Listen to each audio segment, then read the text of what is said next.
அனைத்து உறவுகளுக்கும் வணக்கம். இன்றைக்கி நாம் 3 கிலோ மட்டன் தம் பிரியாணி செய்ய போகிறோம். வாங்க வீடியோக்குள்ளே போய் ஃபுல் வீடியோ பார்க்கலாம்.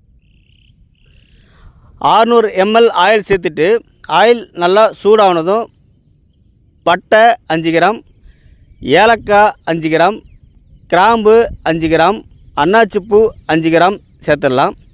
பட்டை ஏலக்காய் நல்லா பொரிஞ்சு வந்த உடனே 1.5 கிலோ பல்லாரி வெங்காயம் பொடிசாக கட் பண்ணி வச்சுருக்கிறோம், அது சேர்த்துடலாம். அது கூடவே 10 பச்சை மிளகாய் சேர்த்துடலாம். வெங்காயமும் பச்சை மிளகாயும் நல்லா பொன்னிறமாக வந்த உடனே 300 கிராம் இஞ்சி, 300 கிராம் பூண்டு மிக்சியில் அரைச்சி எடுத்து வச்சுட்டு நம்ம சேர்த்துடலாங்க.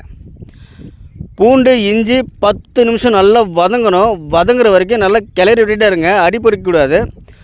10 நிமிஷம் நல்லா வதங்கிய பிறகு 1.5 கிலோ தக்காளி தண்ணியில் விட்டு அலசி நல்லா பொடிசாக கட் பண்ணி எடுத்து வச்சுருக்கிறோம், அதை நம்ம சேர்த்துடலாம். 1.5 கிலோ தக்காளி சேர்த்துட்டு ஒரு 2 நிமிஷம் நல்லா வதக்கிடுங்க. தக்காளி பாதி வதங்கின பிறகு நம்ம 3 கிலோ மட்டன் பிரியாணிக்கு 3 கிலோ மட்டன் நல்லா தண்ணியில் விட்டு அலசி எடுத்து வச்சுருக்கிறோம், அதை நம்ம சேர்த்துடலாம். மட்டன் சேர்த்துட்டு நல்லா ஒரு டைம் கிளறி விட்டுருங்க. தக்காளி கூட நல்லா மிக்ஸ் ஆகிற மாதிரி நல்லா கிளறி விட்டுட்டு ஒரு அரை மணி நேரம் நல்லா வேக விடுங்க. அப்போ தான் நல்லா கறி வந்து நல்லா பஞ்சு போல் வேகும், சூப்பராக இருக்கும். மட்டன் பாதி அளவு வெந்த பிறகு நாம் தேவையான அளவு உப்பு சேர்த்துடலாங்க. உப்பு வந்து அதிகமாக சேர்க்காதீங்க, கரெக்டாக சேருங்க. உப்பு சேர்த்துட்டு இதுக்கு தேவையான மசாலா என்னென்னு பார்க்கலாம் வாங்க. மட்டன் மசாலா 20 கிராம், மல்லித்தூள் 20 கிராம், பிரியாணி மசாலா 20 கிராம், தனி மிளகாத்தூள் 10 கிராம். தனி மிளகாத்தூள் அதிகமாக சேர்க்காதீங்க, ஏன்னா பச்சை மிளகாய் சேர்த்துக்கிறதுனால 10 கிராம் போதும்.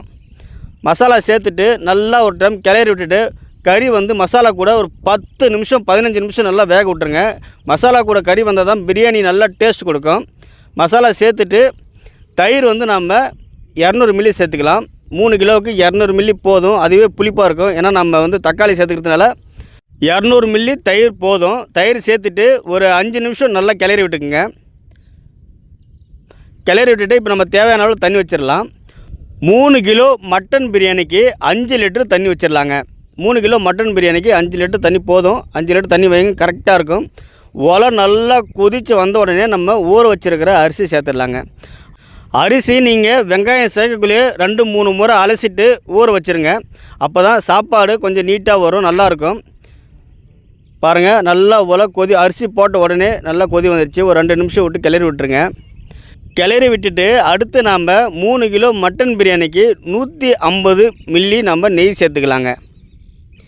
நெய் வந்து பாருங்கள், ஒலை நல்லா கொதித்து வந்துட்டுருக்கு.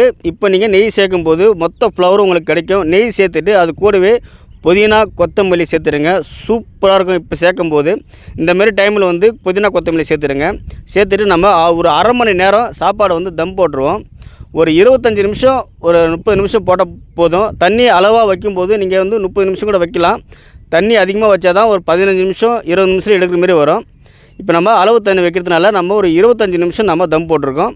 இப்போ நம்ம சாப்பாடு தம் போட்டு எடுத்து பார்க்கும்போது சாப்பாடு எந்த அளவில் இருக்குது பார்க்கலாம்.